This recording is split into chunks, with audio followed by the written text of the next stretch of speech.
નમસ્કાર.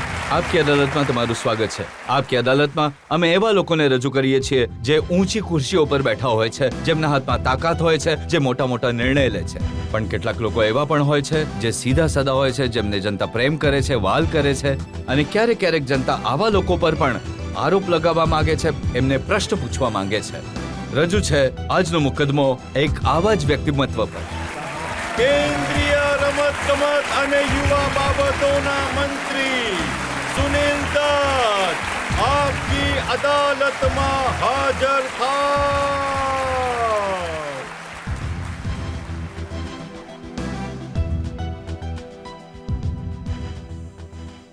અહીંયા બેસો ને તમે. આપકી અદાલતમાં આજનો કેસ શરૂ થાય એ પહેલા આજના જજ વાયસી હાલનની પરવાનગી લઈશું આજની કાર્યવાહી શરૂ કરવા માટે. અદાલતની કાર્યવાહી શરૂ કરવામાં આવે.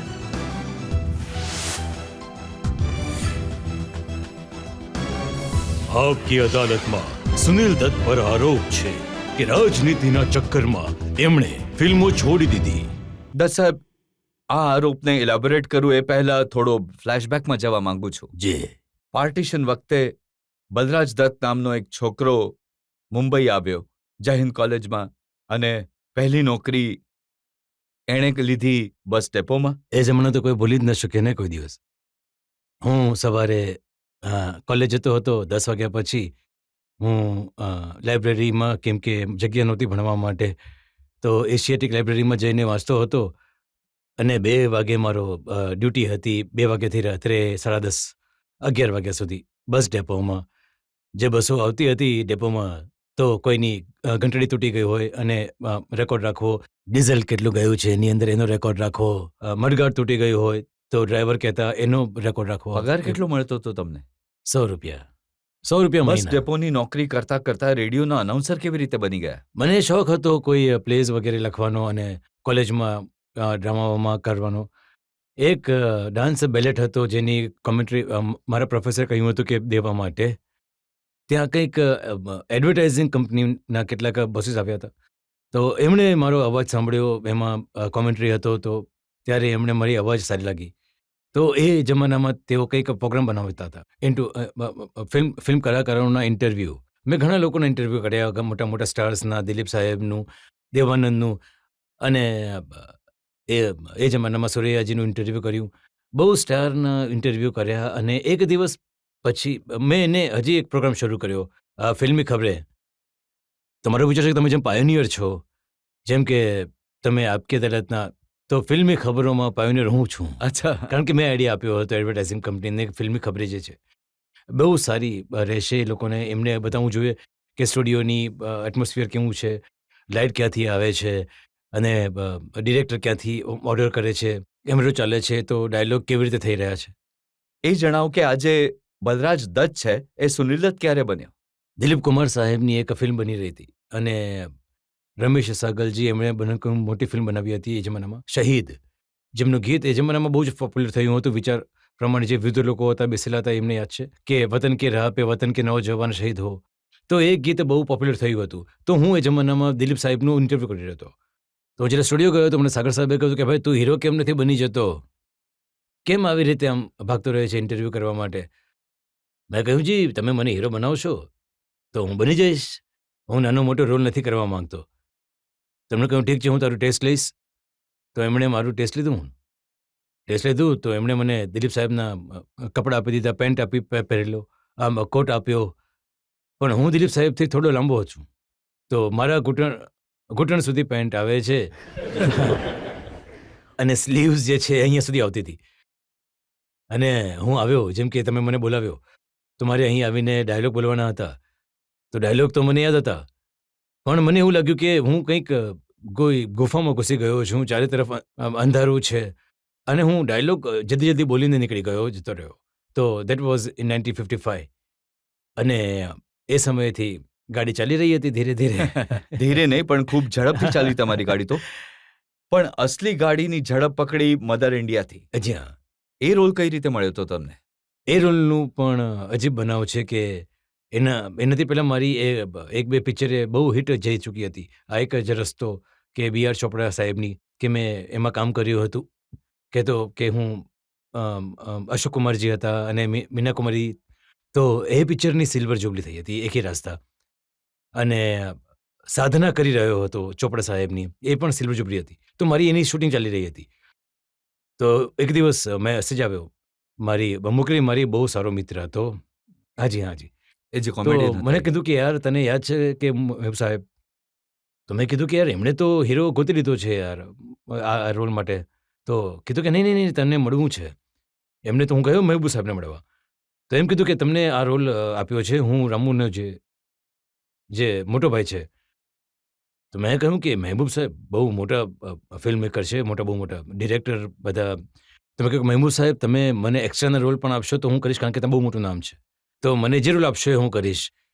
તો બહુ ખુશ થઈ ગયા. તો એક દિવસ બેઠા મને જોઈ રહ્યા હતા. તો મેં વિચાર્યું કે ખબર નહીં કે જોઈ રહ્યા છે કે છે યાર, હું વિચારું છું કે તું ને બિરજુનો રોલ આપું. તો મેં કહ્યું કે તો બિરજુનો રોલ જે એક ઇમ્પોર્ટન્ટ રોલ હતો એમાં તો મેં કહ્યું કે જેવી તમારી મરજી. કીધું કે તારા વાળ થોડા લાંબા છે તો તું લાગીશ નહીં, ગામડાનો નહીં લાગે. તો હું ભાગીને ગયો. તો મારો એક બાર્બર હતો વાણંદ, એ મારા વાળ મફતમાં કાપી આપતો હતો, શેવ કરી આપતો હતો બધું. તો એને મેં ટેક્સીમાં બેસાડ્યો ને કીધું કે ચાલ મારી સાથે. તો હું એને લઈને આવ્યો મારા સ્ટુડિયોમાં. હું મહેબૂબ સાહેબ તો નમાઝ વાંચી રહ્યા હતા. નમાઝ વાંચીને ઊભા થયા. તો મેં કીધું કે સાહેબ હું વજનને લઈને આવ્યો છું, વાળ જેવી રીતે પણ કપાવો છે કપાવી લો. તો એમણે કીધું અચ્છા ઠીક છે. તો મેં વાળ કપાવ્યા અને કીધું કે તારું મેકઅપ જરા થોડું ડાર્ક હોવો જોઈએ. તું ગામડાનો છે, ખેતીમાં કામ કરવાવાળો, તડકામાં કામ કરવાવાળો, તું બહુ ફેર લાગે છે. તો હું ઉપર ગયો મેકઅપ રૂમમાં. તો મેં કીધું કે જેટલી પણ કાળી વસ્તુ છે જેમાં કરો, અને એને લીપડી મારા મોઢા ઉપર લગાવીને આવ્યો. તો જ્યારે માણસનો કાળો ચહેરો હોય તો આંખો મોટી મોટી લાગે છે. તો મને જોઈને એમ જ જોઈને કહ્યું કે યાર તું તો સાચીન લાગી રહ્યો છે બિરજુ. હું તમને બિરજુનો રોલ લઈ રહ્યો છું. તો આવી રીતે બિરજુનો રોલ મને મળ્યો. એના પછી સિરીઝ તમારી એક પછી એક હિટ ફિલ્મો, સુજાતા, સાધના, મુઝે જીને દો, ઘણી લાંબી યાદી છે આવી ફિલ્મોની. આ મધર ઇન્ડિયાની રિલીઝ પછી આખા દેશમાં એવું થયું કે કઠોર માણસ કોઈ નથી આનાથી. તો મને ફરીથી રોલ મળવા લાગ્યા, જેમ કે હું ગામડાનો બુઢ્ઢો છું, શહેરનો બદમાશ. તો મેં કહ્યું યાર આ તો હું બદમાશ થઈ જઈશ, હું ગુંડો જ રહી જઈશ. મેં નથી વિચાર્યું કે ચલો હવે હું આ રોલમાં પોપ્યુલર થઈ ગયો છું તો હું આવા જ રોલ કરતો રહું. નહીં, આઈ બિલીવ ઇન એક્સપેરિમેન્ટ. જેમ કે મેં યાદો બનાવી, વન એક્ટર મૂવી. ફિલ્મમાં ખાલી એક જ એક્ટર છે, ફરી રહ્યો છે. And they got me Grand Prix from Barrington Film Festival. તો આવું કરતો રહ્યો હું. નુકસાન થતું હતું, પૈસાના બનાવ્યા છે. પૈસાનું નુકસાન હા થયું. બસ વધારે. રેશમા શેરા જે બતાવી રહ્યા હતા જી, એમાં તો બહુ નુકસાન થયું હતું. રેશમા શેરા વિશે મેં સાંભળ્યું કે એમાં અમિતાભ બચ્ચનને તમે મૂંગો બનાવી દીધો એ વિચારીને કે એમનો અવાજ તમારા અવાજ કરતાં વધુ સારો ના સંભળાય. એ સમયે અમિતાભ બચ્ચન ન હતા, એ ન્યૂ કમર હતા ને એ. હા, પણ અવાજ બહુ પાવરફુલ હતો. નહીં, અવાજ તો પછી પોપ્યુલર થઈ જ્યારે એમની ફિલ્મ પોપ્યુલર થઈ. કેમ કે ગુંગો હતો, પોતાની જાતને એક્સપ્રેસ ન કરી શક્યા, તો એમને વધારે સિમ્પથીઝ મળવા લાગી. તો આ સિમ્પથીઝ ક્રિએટ કરવા માટે અમે આ રોલ બનાવ્યો હતો.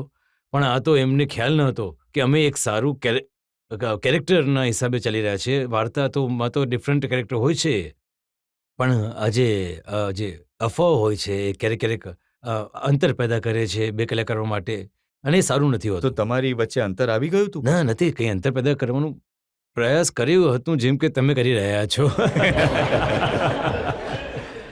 દત્ત સાહેબ, ફિલ્મોએ તમને બલરાજથી સુનિલ દત્ત બનાવી દીધો.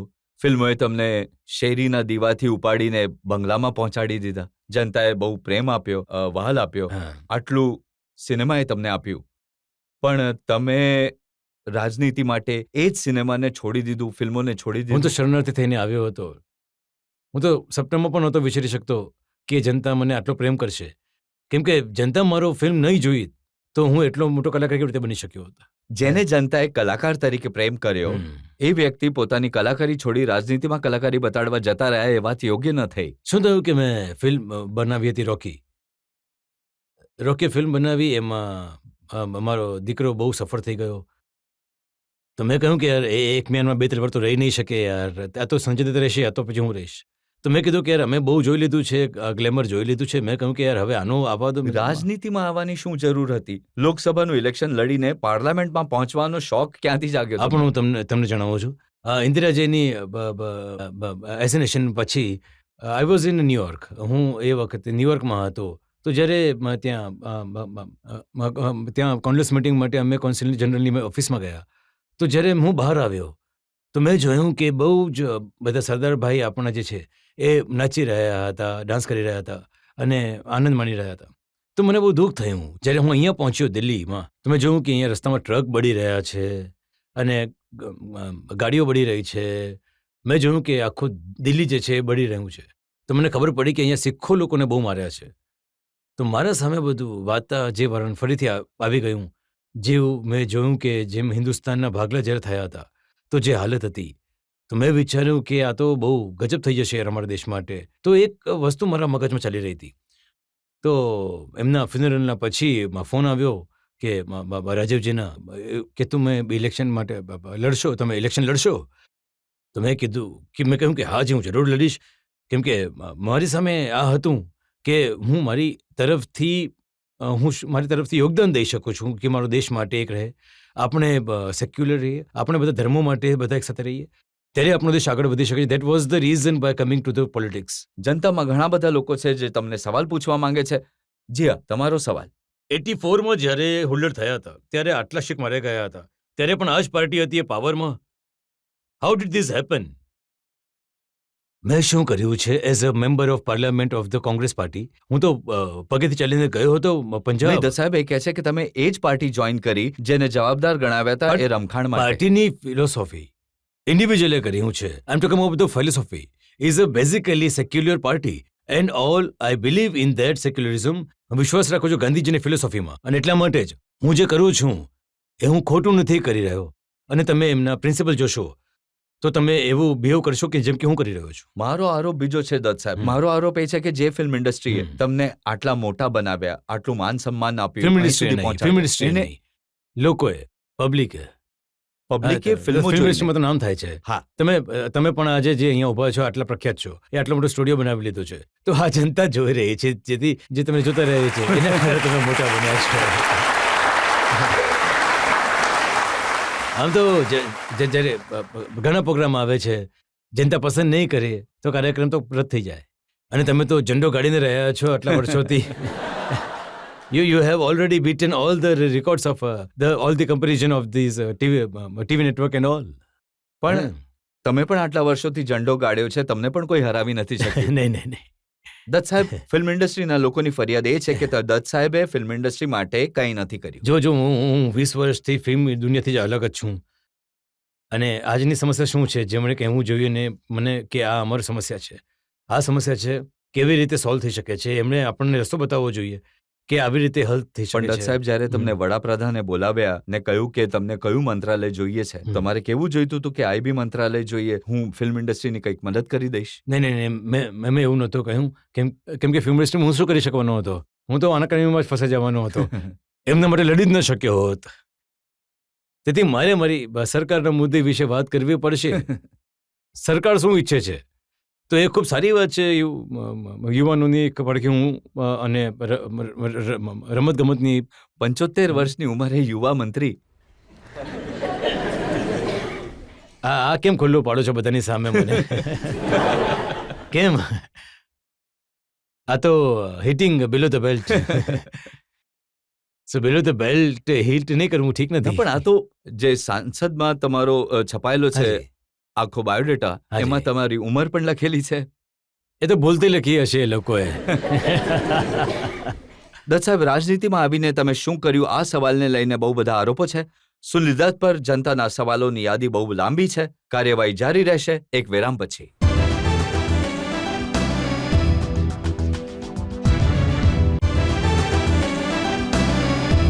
આપકી અદાલતમાં આજે કઠેડામાં ઉપસ્થિત છે ફિલ્મ સ્ટાર અને રાજનેતા સુનિલ દત્ત. આપકી અદાલતમાં કેન્દ્રીય મંત્રી સુનિલ દત્ત પર આરોપ છે કે રાજનીતિમાં અયોગ્ય છે. દત્ત સાહેબ, લોકો કહે છે તમે એક સારા માણસ છો, એક સરળ માણસ છો, એક સીધા સાદા માણસ છો, તો રાજનીતિમાં કેવી રીતે ફસાયા? રાજનીતિ તો કોઈ સારા ઘરના લોકોનું કામ નથી. મને લાગે છે કે આરોપ સાચો છે, પણ શું મારો જવાબ આપવો પડશે આનો? હા, જવાબ તો અચ્છા, આપવું જ ઠીક છે. પડશે તમને. હું એ ઉદ્દેશ્યથી નથી આવ્યો કે મારે કોઈની ખુરશી ઝૂંટવી લેવી છે, કોઈના મા બેનને ગાળો આપું. મેં 5 ઇલેક્શન જીતી છે. મેં ક્યારે પણ મારા વિપક્ષ નેતાની નિંદા નથી કરી. પણ જેટલા લોકો પદયાત્રા કરે છે તો લાગે છે કે આ પદ મેળવવા માટે યાત્રા કરે છે. તમારી પદયાત્રા પણ થાય છે પણ પદ નથી મળતું. નહીં, હું પદ માટે નહોતો આવ્યો. અહીં હું તો સમાજ સેવા માટે આવ્યો હતો. કેમ કે ડેમોક્રેસીમાં પણ દત્ત સાહેબ, ફળ તો મળ્યું ને. આજે ભારત સરકારમાં 20 કેબિનેટ મિનિસ્ટર છો 20 વર્ષ પછી ને 20 વર્ષ રાહ જોઈને પણ તમે નારાજ ન થયા. નહીં, આ સૌથી મોટી વાત છે જે વ્યક્તિએ રાજનીતિમાં ન થવું નહીં, જોઈએ. નહીં, આવું થોડું છે કે તમે કહો કે ભાઈ કે હું ડૉક્ટર બનવા માંગુ છું, તમે 10મું ધોરણ પછી ડૉક્ટર બની જાઓ. તો આવી રીતે ડૉક્ટરો સફળ નથી થતા ને. જ્યારે રમખાણ થયા મુંબઈમાં જી તો તમે મેમ્બર ઓફ પાર્લામેન્ટ હતા. તમારી પક્ષની સરકાર હતી કેન્દ્રમાં પણ, તમારો પક્ષ રાજ્યમાં પણ સત્તામાં હતો. તો જી. તમે રાજીનામું આપ્યું હતું. આજે મેં આપ્યું હતું. કેમ નહીં આપી દઉં? કારણ કે ખોટું થઈ રહ્યું હતું. હા, મેં કહ્યું કે અહીં 15 દિવસ સુધી રાઇટ્સ થઈ રહ્યા છે, કરફ્યુ લાગેલું છે, લોકો મરી રહ્યા છે, અને અહીંયા કોઈ લો એન્ડ ઓર્ડર નથી, તો પછી સરકારનો શું ફાયદો છે? એટલે મેં રાજીનામું આપી દીધું. પછી 1985માં હમ. જ્યારે સ્લમ ડ્વેલર્સ માટે માંગણી ઉઠાવી હતી હમ. અને સરકાર તમારી વાત નહોતી માનતી, તમારી પોતાની પાર્ટીની સત્તાથી તમે તમારી જ સરકાર વિરુદ્ધ મોરચો કાઢ્યો હતો. નીકાળી હતી. કેમ ન નીકાળ્યું? જનતા અમે તો કહી રહ્યા છે કે જનતાની સમસ્યાને લઈને જીવી પડશે. ડેમોક્રેસીમાં જનતાની સમસ્યાઓને લઈને ચાલવું છે. જો મારી સરકાર કોઈ ભૂલો કરી રહી છે તો મારા તરફથી અયોગ્ય રહેશે ને. હું સમજુ છું કે મારી સરકાર ભૂલ કરી રહી છે, તો મને કહેવું જોઈએ કે આ ખોટું થઈ રહ્યું છે, જનતાના હિતમાં નથી. કેમ કે બધા જ કામ જનતાના હિતમાં થવા જોઈએ. આવા લોકોને જ તો રાજનીતિમાં મિસફિટ કહેવાય છે, જે પોતાની પાર્ટીની વિરુદ્ધ જ બોલે છે. પાર્ટી એક અલગ વાત છે. પાર્ટી જનતા પાર્ટીઓ બનાવે ના, છે. એ પાર્ટીએ તમને MP બનાવ્યા, ટિકિટ આપી. નહીં, પાર્ટીએ મને ટિકિટ આપી હતી, પણ મને વોટ આ લોકોએ આપે છે જે અહીંયા બેઠેલા છે. હું તેમનું ધ્યાન ન રાખું, એમની સમસ્યાનો સોલ્વ ન જોઉં, તો પછી એમનો હક નથી ટિકિટ લેવાનો. હું કહીશ કે મારે કહી દેવું જોઈએ કે જો હું જનતાની સમસ્યાઓને તમારી સામે નહીં લાવી શકું તો મને કોઈ અધિકાર નથી, તો મને ટિકિટ ન આપો. હું તો આ જ કહીશ. એ રાજકારણમાં તમે હોશિયાર નહોતા, એનું પરિણામ એ જ આવ્યું કે તમારા દીકરાને 15 મહિના જેલમાં રહેવું પડ્યું. ઠીક છે, જીવનમાં તમને આ જ મળે છે, એ થાય છે, સહન કર્યું છે. તો અમે તો એ વાત વિશે કંઈ ઢીંઢું નથી પીટ્યો, કંઈ નથી કર્યું. જે પણ દુઃખ હતું અંતર લેતા રહ્યા. ઠીક છે, તો શું કર્યું આ લોકોએ? આવું બની શક્યું? તો હું તો જાણું છું કે એમ આપણે તો એનો સામનો કરવો જોઈએ. મેં તો ભારતના ભાગલા વખતે પછી જો હું રસ્તા પર સૂઈ જાઉં અને મારી જાતને ઊભો કરી શકું, તો અમે લોકોએ સહન કર્યું છે. મારો દીકરો 15 મહિના દોઢ વર્ષ તે જેલમાં સડતો રહ્યો, અને અમે ફક્ત એટલું જ કરી શક્યા કે તું મારો દીકરો છે, તું સામનો કર. જીવનમાં એમણે સામનો કર્યો, અને આ વાતથી ખુશી છે કે આજે પણ એનો કેસ ચાલી રહ્યો છે, અને આટલા ટેન્શન હોવા છતાં પણ એનું મુકામ બનાવ્યું એઝ એન એક્ટર. પણ આ તો બહુ મુશ્કેલ હોય છે. તમારા ઉપર આટલો બોજ, આટલો તણાવ હોય, અને વ્યક્તિ કેમેરાની સામે આવે અને બિલકુલ પોતાને બદલી દે. તમે સંજય દત્ત કંઈક બહાર મોરિશિયસમાં શૂટિંગ કરી રહ્યા હતા, તમે બોલાવ્યો તો. હા, બિલકુલ બોલાવેલો મેં કીધું કે તરત અહીં આવી જા. એ તરત આવી ગયો. જો એ દોષી હોત તો શા માટે આવત? અહીં તો લોકો વર્ષોથી ફરતા આવ્યા હોય છે, તેઓ બહાર દેશમાં ફરતા હોય છે. મેં તો કહ્યું કે તો અહીંયા આવી જા. તેઓ આવી ગયો. અને આવતા જ એને એરપોર્ટ પર અરેસ્ટ કર્યા, અને એ હા. રીતે અરેસ્ટ કર્યા જેમ કોઈ આતંકવાદીને અરેસ્ટ કર્યો હોય. હાજી, બિલકુલ આવું જ કર્યું એમણે. તો તમને એવું ન લાગ્યું કે તમે ભૂલ કરી એને અહીંયા બોલાવી? ના, હું મારી ફરજ બજાવું છું પ્રામાણિકતાથી. પ્રામાણિકતા લોકો છીએ અમે. મેં કહ્યું કે તમે આવી જાઓ, અને આવી ગયો. એ પ્રામાણિક હતો, હું પ્રામાણિક હતો. એમના પર નિર્ભર કરે છે કેવી રીતે ટ્રીટ કરે છે. તમારી પોતાની પાર્ટીની સરકાર હતી, તમારી પોતાની પાર્ટીના મુખ્યમંત્રી હતા. હું આ માનું છું. હું આ વસ્તુને માનું છું કે એક ઓલો શેર છે ને कि वो अपनी खून न बदलेंगे, हम अपनी वजह क्यों बदलें? सुबह सर बन के क्यों पूछें कि हमसे सरगर्म क्यों हैं? તો અમે છીએ, એ લોકો છે. તો અમે પોતે કેમ બદલી લઈએ પોતાને? અને અમારે તો એક જ તરીકો છે કે જે રસ્તા અમારો છે એ રસ્તા પરથી અમે ક્યારે પણ નહીં હટીએ. જે શરદ પવાર વિશે તમે ઇન્ટરવ્યુમાં કહ્યું હતું કે એમણે એમની રાજનીતિના કારણે સંજય દત્ત સાથે આ કર્યું, કેસ કર્યો, જેલ મોકલ્યા, એમની જ પાર્ટી સાથે મળીને તમારી પાર્ટી જ્યારે ચૂંટણી લડે છે તો તમને દુઃખ નથી થતું? નહીં, આ મેં ક્યારે નથી કીધું. મેં ક્યારે પણ આ નથી કીધું કે શરદ પવારના લીધે આવું થયું છે, તે થયું છે. એ લોકોએ કહ્યું હશે, પણ મારા મોઢામાંથી આવું એક પણ શબ્દ નથી નીકળ્યો, કેમ કે હું આવું વિચારતો જ નથી. તમે સરકાર હતી, મને ખબર હતી કે હું જે આ કરી રહ્યો છું એ સરકારને સારું નહીં લાગે, તો પણ મેં કર્યું. અમે અમારા રસ્તાને કેમ છોડીએ? પણ મેં એવું ક્યારે પણ નથી કીધું કે ફલાણાએ કર્યું છે. જે લોકોએ પણ કર્યું છે તેઓ પોતાની ફરજ બજાવી રહ્યા છે. હું એક પિતા તરીકે મારી ફરજ બજાવી રહ્યો છું. સારું, હવે તમે મને આ પ્રશ્ન પૂછી શકો છો કે શું પિતા તરીકે મારો ફરજ યોગ્ય હતી કે નહીં? હું તેનો જવાબ આપી શકું છું. તમારે તેના વિશે ના, હમણાં તો હું વિચારવું તમને જોઈએ. પૂછું છું કે તમારી ડ્યુટી એઝ અ પોલિટિશિયન યોગ્ય હતી કે નહીં? કઈ જો કોઈ રાજકીય નેતા છે, તેમના પક્ષના મુખ્યમંત્રી, તેમના પક્ષના નેતા, તેમના સમયમાં આવો કિસ્સો બને તો ઓછામાં ઓછું તેઓ પાર્ટી સાથે તો લડશે, રાજીનામું આપી દેશે, છોડી દેશે. કેમ? શા માટે?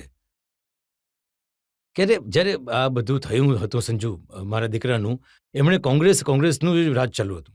વ્યક્તિઓ મહત્વની નથી, પક્ષ મહત્વનો છે. તેથી મેં તે સમયે કોંગ્રેસ છોડી દીધી હતી. તેથી મારે તે સમયે કોંગ્રેસ છોડી દેવી જોઈએ હતી. હું કોંગ્રેસમાં કોઈ વ્યક્તિ સાથે નથી, હું કોંગ્રેસની ફિલોસોફી સાથે છું. તમે કોને જવાબદાર માનો છો? આજે કેસ બન્યો, જેલમાં રહેવું પડ્યું ને આજ સુધી કેસ ચાલી રહ્યો છે, કોને જવાબદાર માનશો? હું જવાબદાર માનીશ મારા નસીબને, કે અમારા જીવનમાં લખ્યું હતું કે આ થવાનું છે, અમારી સાથે આ થવાનું હતું. આપણે તે કહેવત છે ને કે હોની કો કોણ ટાલ સકતા હૈ. આ તો થવાનું જ હતું, આપણે ભોગવવાનું પડ્યું. મારા ભાગ્યમાં લખેલું હતું આ તમારી સાથે થશે, તમે અને ભોગવશો, તમારો દીકરો જેલમાં જશે, અને મેં સહન કર્યું છે. જો હું કોઈને દોષ કરું તો એ વ્યક્તિ પાસે શું મળશે?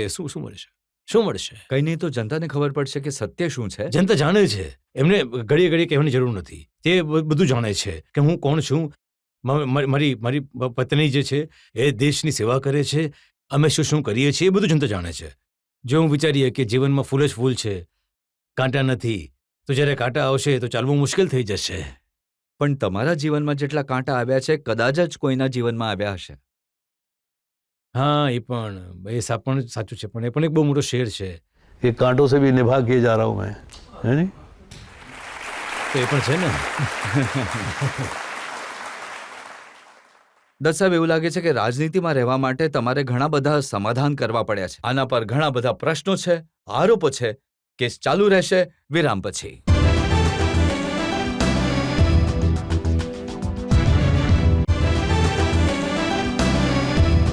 આપકી અદાલતમાં આજે અમે જનતા તરફથી કેસ ચલાવી રહ્યા છીએ ફિલ્મ સ્ટારથી રાજનેતા બનેલા, કેબિનેટ મિનિસ્ટર બનેલા સુનિલ દત્ત પર. આપકી અદાલતમાં સુનિલ દત્ત પર આરોપ છે કે એમણે એમના પરિવાર માટે સિદ્ધાંતો સાથે સમાધાન કર્યા. મેં તમારી દીકરીનો પ્રિયા દત્તનો એક ઇન્ટરવ્યૂ વાંચ્યો હતો, જેમાં એમણે કહ્યું હતું કે બાળપણમાં બહુ કડક પિતા હતા તમે. સૂર્યાસ્ત થતાં જ બાળકોને ઘરે આવી જવું પડતું હતું. ટીવી એક લાઉન્જમાં લગાડેલું હતું, એને એક મર્યાદિત સમયમાં જ જોઈ શકતા હતા. હું ઈચ્છું છું કે આ દરેક ઘરમાં થાય, કારણ કે બાળકોને એવું ન લાગવું જોઈએ કે તેઓ મોટા માતા પિતાના બાળકો છે, તેમના રૂમમાં ટીવી છે, અહીં પણ ટીવી છે, અને ખાસ કરીને મારું માનવું એ છે કે જો બાળકો સાંજે ઘરે આવે છે તો એક સારું વાતાવરણ બની જાય છે. પણ તમને નથી લાગતું કે ક્યાંક છોકરાના ઉછેરમાં ખામી રહી ગઈ? આ બાળકોને વધુ નમ્ર બનાવે છે. બાળકો થોડા આક્રમક છે, તેથી એક દિવસ અમે તેને પકડી લીધો, કારણ કે મારા નિર્માતાઓ અને બધા લોકો જે મને મળવા આવવાના હતા, તો તેઓ તેને ખૂબ લાડ લડાવતા અને કહેતા હતા કે ભાઈ, સંજય દત્ત સુનિલ દત્તનો દીકરો છે. તો એક વખતે બેસેલો હતો આમ ડ્રોઈંગ રૂમમાં, અને સિગરેટ બિગરેટ પીતા હતા, તો ડ્રોઈંગ રૂમ બહાર ફેંકી દેતો. તો તે એક દિવસ મેં જોયું કે તે બગીચામાં પડેલો હતો, નીચેથી ધુમાડો આવી રહ્યો હતો ધીમે. તેથી મેં જોયું કે અરે આ શું છે. તેથી મેં એને પકડી લીધો અને પછી એને ખેંચ્યો, જોઉં કે સિગરેટ પી રહ્યો છે, એની આંગળીનો વચ્ચે એક સિગરેટ હતી. તો મેં કીધું યાર શ્રીમતી દત્તા, કે બહુ ગડબડ છે, આ લોકો જે ફિલ્મમાં આવે છે તેઓ બગાડે છે. તેથી પછી અમે તેને સનાવર મોકલવાનું નક્કી કર્યું. તેથી અમે એને સનાવર મોકલ્યો હતો બોર્ડિંગ સ્કૂલમાં. ડ્રગ્સ એમણે લેવાનું શરૂ કર્યું, જે ઘણી ગંભીર સમસ્યા હતી. મને લાગે છે કે આ બધી વસ્તુ એની સાથે એટલા માટે થઈ કારણ કે તેની જે માતાની જે ખૂબ જ નજીક હતો, અને માં પણ બહુ નજીક હતી. અને એનું જે મૃત્યુ સહન ન કરી શક્યો. કારણ કે અચ્છા, અને જુઓ કે પણ શું વાત છે કે અમે એને અમેરિકાથી પાછો લાવ્યા પછી તે જ બ્રિજ કેન્ડીમાં ફરીથી બીમાર પડ્યો, બ્રિજ કેન્ડીમાં સૂતો હતો. અને મને યાદ છે કે 7 મે 1981 में સંજુની ફિલ્મ રિલીઝ થઈ રહી હતી. રોકી, જે રોકી, પહેલી ફિલ્મ તમે જે પહેલી બનાવી ફિલ્મ હતી. હતી. તમે જાણો છો કે એક કલાકાર માટે પહેલી ફિલ્મ તેના જીવનમાં કેટલી મોટી હોય છે. તમને કલાકાર માટે ખૂબ જ હાજી, મોટું, શરૂઆત. પિતા માટે બહુ મોટી, કારણ કે એના દીકરાની પહેલી ફિલ્મ હાજી. લોન્ચ થઈ રહી છે. તો મારી ધર્મપત્નીએ મને કહ્યું કે જો હું ચોક્કસ તેનો પ્રીમિયર જોવા આવીશ.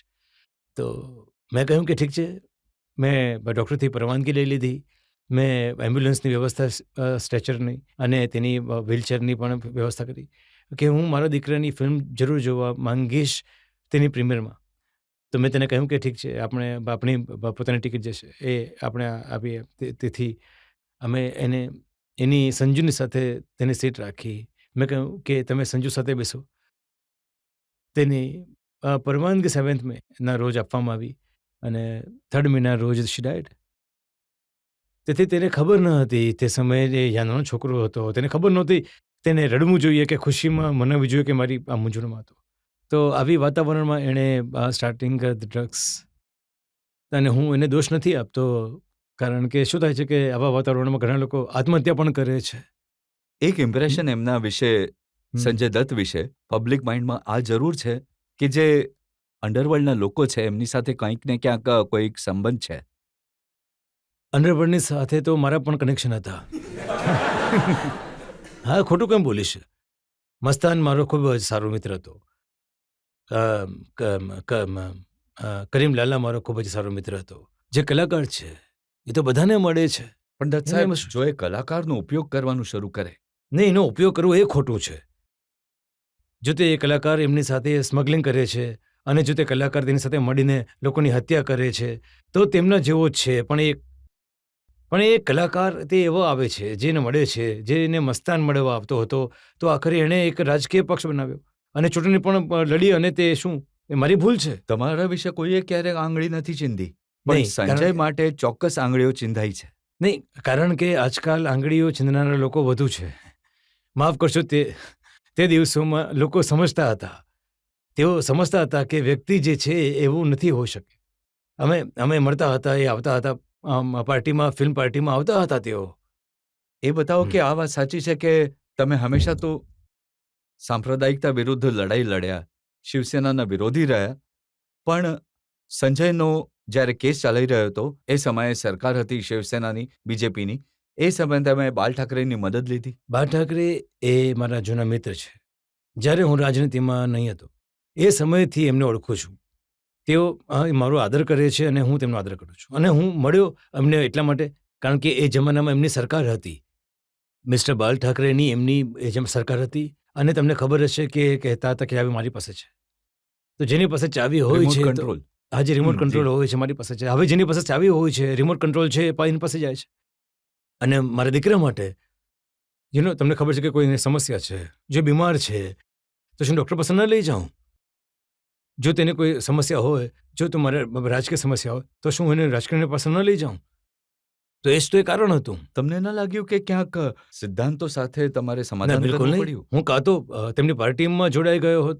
ઠીક છે કે મારા દીકરાને મદદ કરો, હું શિવસેનામાં જોડાઈ જઈશ સિદ્ધાંતો સાથે. તો મને મેં તો એવું સાંભળ્યું કે જ્યારે આગલી ચૂંટણી થઈ હા. તો તમે ચૂંટણી એટલા માટે ન લડ્યા કેમ કે બાલ ઠાકરે તમને ના પાડી હતી? ના, હું હવે ચૂંટણી લડી રહ્યો છું. તે તેમના ઉમેદવાર સામે લડ્યા છે. એ 2 ચૂંટણીઓ પડી છે, 1999ની અને હમણાંની એક. પણ એ સમયે તો નહોતા લડ્યા. ના, મેં સમય એટલા માટે નહીં, because I did agree with my leadership. That was my reason. Because I know generally felt that there is not the right time. I did not leave the party, but મને હજી પણ યાદ છે કે નરસિંહ રાવ હોસ્પિટલમાં હતા. એમણે કહ્યું કે તારું નામ જાહેર કરી ચૂક્યા છે. મેં એમ કહ્યું કે ના, હું ચૂંટણી નહીં લડું. તો બાલ Thackeray, according to me, he think he is a good leader. એમણે કોઈ પણ એવી શરત નહીં મૂકી, જુઓ કે હું આ કરી રહ્યો છું તેથી તમારે ચૂંટણી ન લડવી જોઈએ. મને લાગે છે કે ફક્ત નાના લોકો જ આવું વિચારે છે. બાલ ઠાકરે એવું નથી વિચારતા. પણ તમારી પાર્ટીમાં એવા લોકો હતા જે નહોતા ઈચ્છતા કે તમે ચૂંટણી લડો એ સમયે. I knew there are some people in my party જો મને પોતાને જ હરાવી દેશે. આજે એ જ નેતા પાછા તમારી પાર્ટીની સાથે મળીને ચૂંટણી લડી ના, રહ્યા હું છે. કોઈ નેતાની વાત નથી કરી રહ્યો. તમે મને આવું કેમ કરવા મજબૂર કરી રહ્યા છો? હું વાત કરી રહ્યો છું. એ સમયે તમારી પાર્ટીના જે લીડર હતા મહારાષ્ટ્રમાં, જી જો તમે નામ નથી લઈ રહ્યા તો હું પણ નામ નહીં લઉં, જી. પણ સાચું એ છે કે એ સમયે તમારી પાર્ટીના જે નેતા હતા મહારાષ્ટ્રમાં, એ પછી તમારી પાર્ટીની સાથે મળીને ચૂંટણી લડી રહ્યા છે. It is a decision of the party, political party, great leader. I am not a great leader. હું તો સદભાવનાનો સિપાહી છું, તમે જાણો છો. સાહેબ, ફિલ્મોમાં સફળતા મળી, રાજનીતિમાં સફળતા મળી, પણ જ્યારથી સ્પોર્ટ્સ મિનિસ્ટર બન્યા ત્યારથી સ્પોર્ટ્સમાં ચોક્કસ ગડબડ થઈ છે. એને લઈને જનતાના મનમાં ઘણા બધા પ્રશ્નો છે, આરોપો છે. મુકદ્દમો ચાલુ રહેશે વિરામ પછી.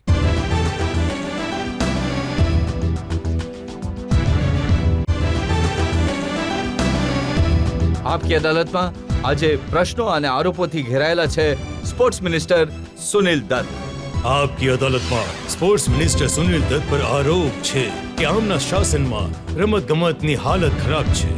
દત્ત સાહેબ, જે દિવસે સ્પોર્ટ્સ મિનિસ્ટર બન્યા હતા તમે કહ્યું હતું કે બધાની ખબર લઈશ, બધા ફેડરેશનનો હિસાબ લઈશ, એમને પાટા પર લાવીશ.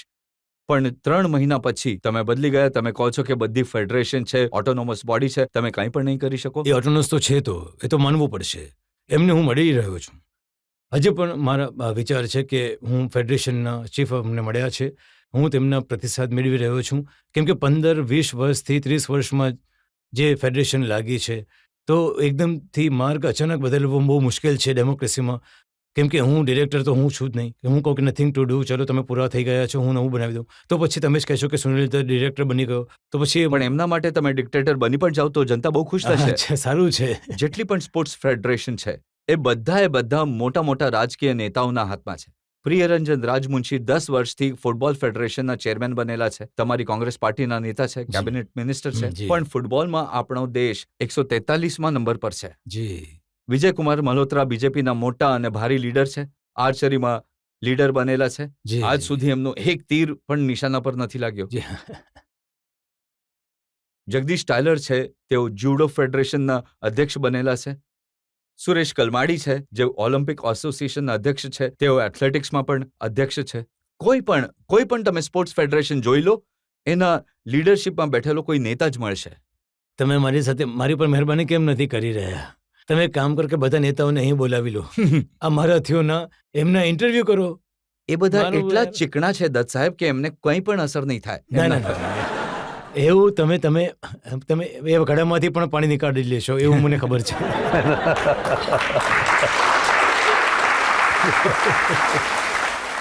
હા, તમે હાજી. પૂછો. You have, when I say you, mean the people humiliated Dhanraj Pillai, who paid a 4th Olympic. Not very many people have done. What action have you taken? The people who disarmed, the people who made him to sit down.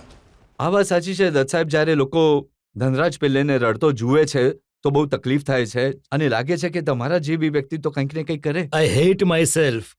You know, કોઈ પણ ખેલાડીનું અપમાન થાય છે. જો મને કોઈ ખેલાડીનું અપમાન થાય છે તો તેની લાગણી હોય તો હું ક્યારે પણ ગામમાં ન જાઉં. જ્યારે હું ત્યાં ગયો તે ગામના હું ત્યાં દરેક ખેલાડીને મળ્યો. હું જમીન પર બેઠો હતો અને આની મેચ જોઈ રહ્યો હતો અને લિન્ડર ભૂપતિ જ્યારે તેઓ ત્યાં મેચમાં રમી રહ્યા હતા ત્યારે હું જમીન પર બેઠો પણ હતો. દત્ત સાહેબ, મેં જે રિપોર્ટ વાંચી છે એમાં તો ખબર પડી કે તમારું પણ અપમાન કરવામાં આવ્યું હતું.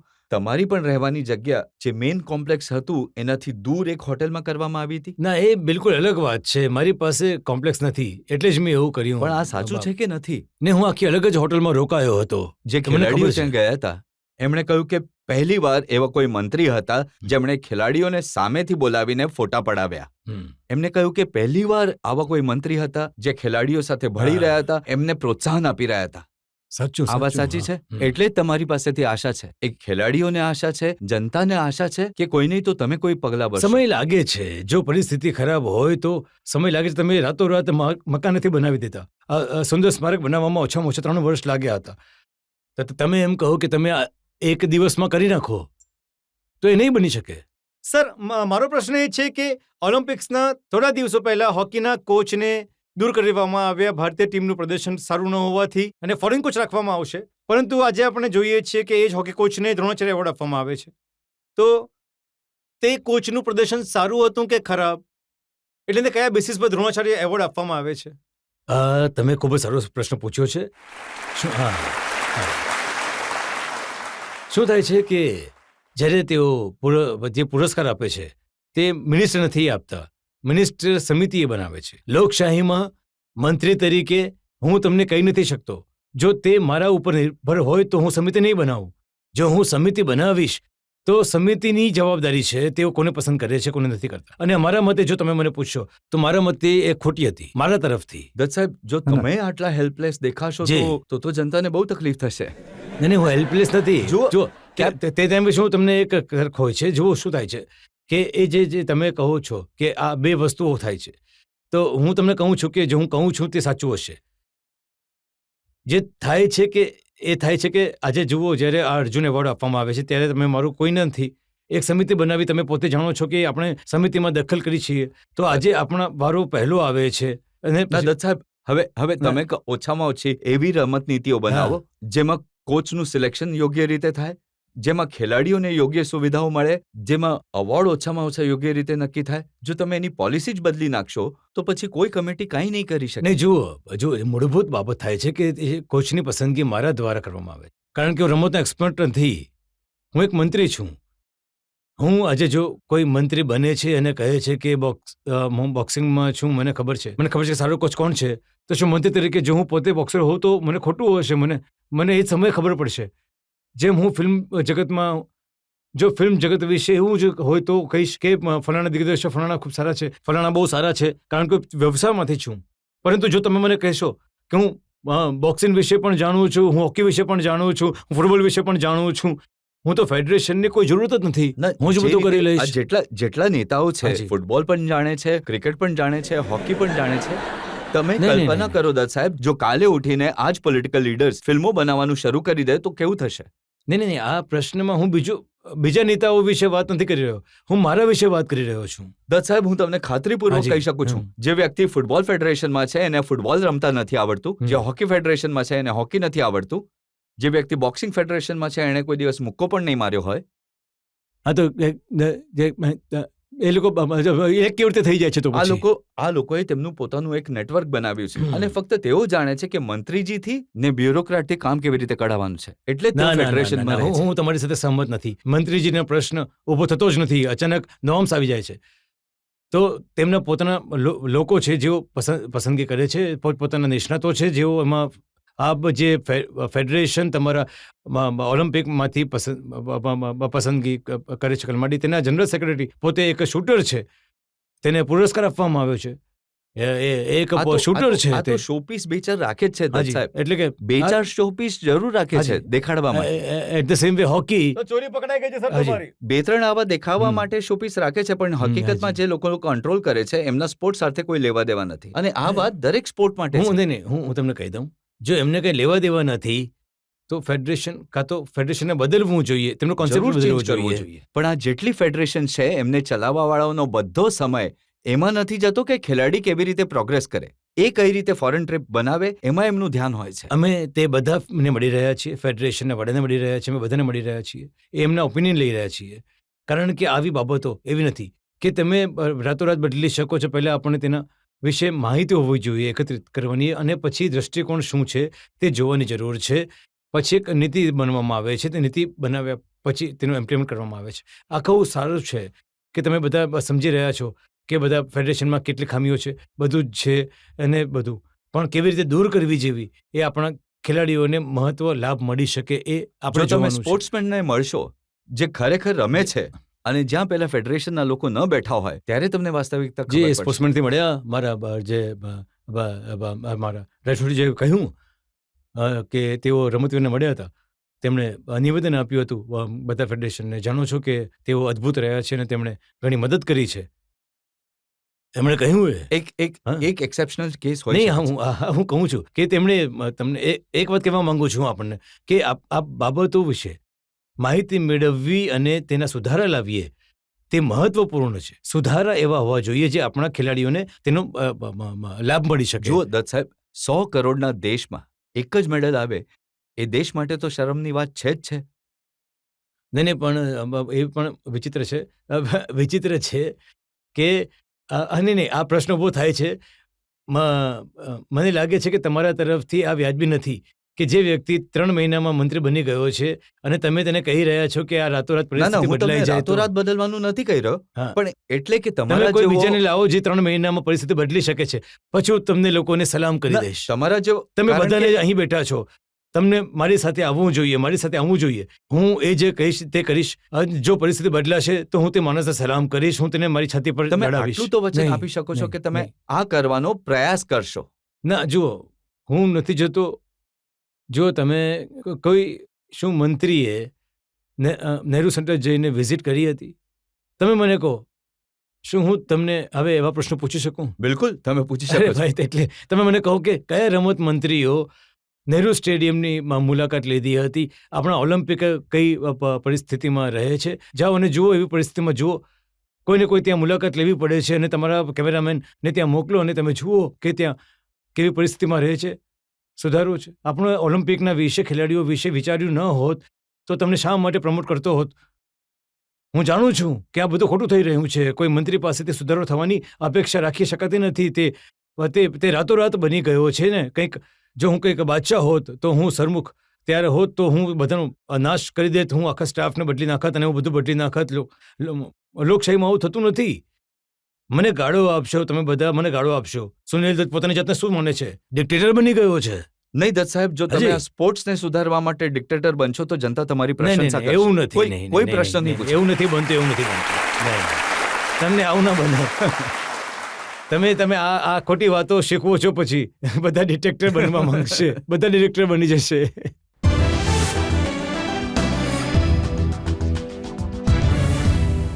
આ હતા જનતાના આરોપો અને સવાલો સ્પોર્ટ્સ મિનિસ્ટર અને ફિલ્મ સ્ટાર સુનિલ દત્તને. હવે સમય છે આજની કાર્યવાહી પર આજના જજ વાયસી હાલનના નિર્ણયનો.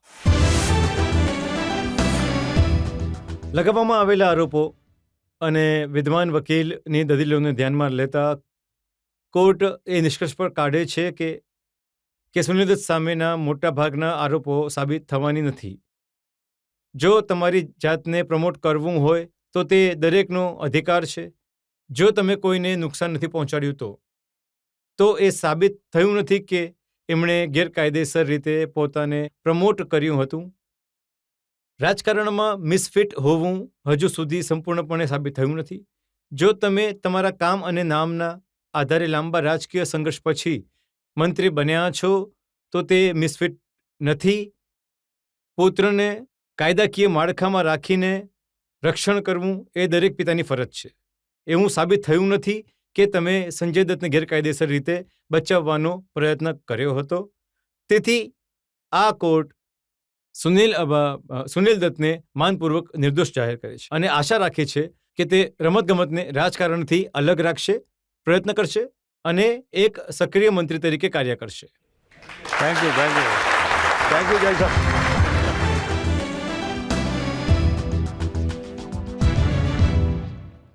આપકી અદાલતમાં આજે અમે કેસ ચલાવ્યો ફિલ્મ સ્ટાર અને પોલિટિશિયન સુનિલ દત્ત પર. એ આશા સાથે કે સુનિલ દત્ત સ્પોર્ટ્સની હાલત સુધારશે અને બીજી વાર જ્યારે ભારતીય ઓલિમ્પિકમાં જશે તો વધુ મેડલ લઈને આવશે. આ જ વિશ્વાસ સાથે આજનો કાર્યક્રમ અહીં સમાપ્ત કરીએ છીએ. આવતા અઠવાડિયે પાછા મળીશું આપકી અદાલતમાં એક નવો કેસ લઈને. ત્યાં સુધી નમસ્કાર.